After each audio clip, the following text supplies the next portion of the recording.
Alors, depuis les M23 jusqu'à aujourd'hui, qu'est-ce qui échappe au gouvernement pour qu'on mette fin à la guerre de l'Est? C'est une grande problématique. Si je me mets à épiloguer là-dessus, on va passer toute la nuit ici.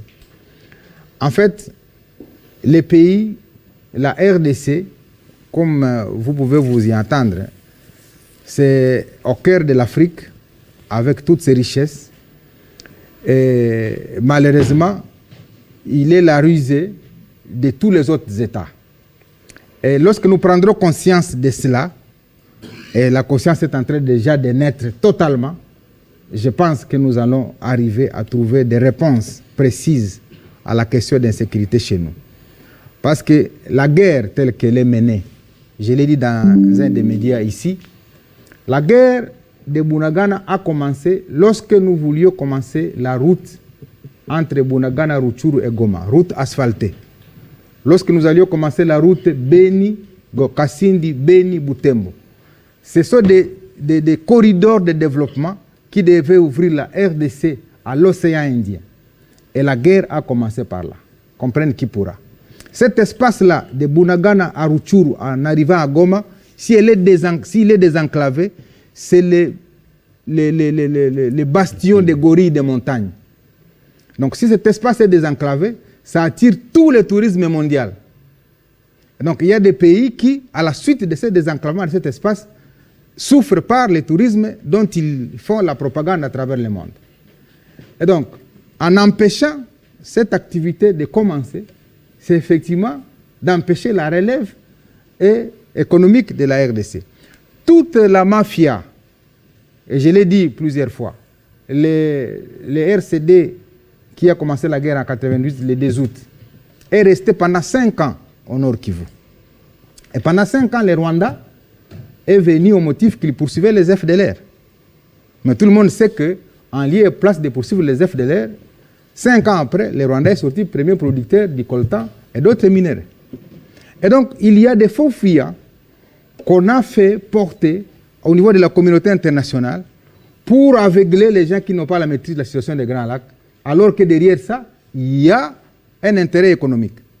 Et donc, ce sont ces éléments-là que nous devons mettre à la place du monde désormais pour que les gens sachent que la guerre qui se passe à l'Est est une guerre économique.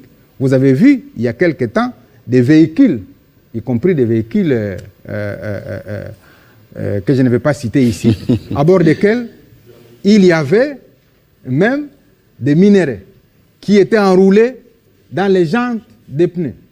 Donc, toute cette mafia-là a aidé à enrichir un certain nombre de gens. Et avec la guerre qui se passe à l'Est, il y a des usines qui ont été installées dans certains pays, qui ont fermé par le fait qu'il y a des sérieux qui commencent à naître.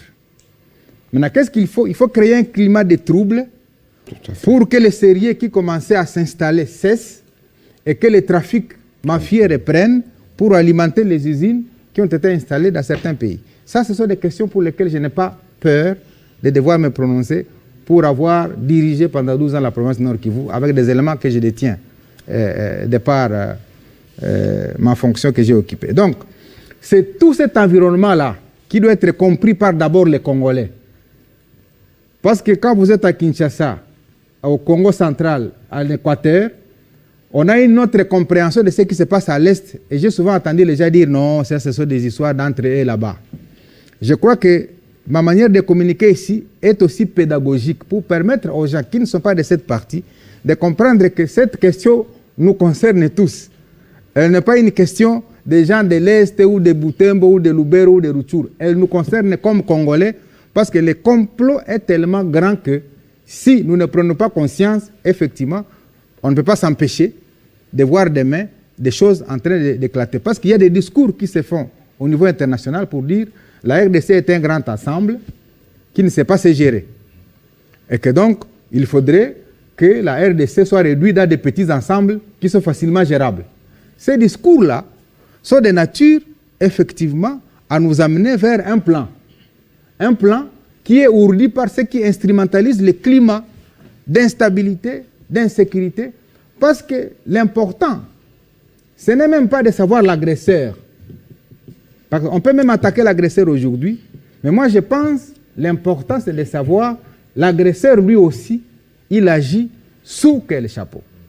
Je suis heureux, et c'est ça la force de la diplomatie du président Tshisekedi, que lorsqu'il est allé à Luanda, eh bien, on a vu les 2 chefs militaires qui se battent sur le territoire congolais. Parce qu'en lieu et place du M23 qui devait se retrouver à Luanda, on a vu les 2 chefs militaires. Et donc, ceux qui se sont retrouvés là-bas ont réaffirmé devant la face du monde que c'est nous qui nous battons sur le sol congolais, et donc nous venons parler. Ça, c'est la force de la diplomatie congolaise. Et donc, je pense qu'on est en train de gagner petit à petit, et il faudrait que le peuple congolais accompagne son gouvernement pour qu'on en arrive à extirper tous ces éléments-là qui nous ont échappé depuis un certain nombre d'États. Et je crois que si la conscience est collective, nous allons arriver à bouter dehors. Et la résistance populaire telle que vous la voyez aujourd'hui, à travers toute la République, c'est ce qui fait hésiter les réseaux qui pensent qu'il faut subdiviser les pays en petits ensembles. Parce qu'on sent que les Congolais de l'Est, de l'Ouest, du Centre et de partout ailleurs est tellement unis qu'il ne veut pas qu'un seul centimètre soit cédé à quelqu'un d'autre. Il y a des déplacés aujourd'hui qui sont en Ouganda, mais qui ne veulent même pas rentrer à Bunagana, parce qu'elles ne veulent pas être sous la coupe des agresseurs. Elles préfèrent rester sans manger en Ouganda comme réfugiés que d'aller être sous la coupe de ces agresseurs-là. Vous voyez les degrés de patriotisme qu'il y a. Donc on doit l'accompagner ensemble. Alors,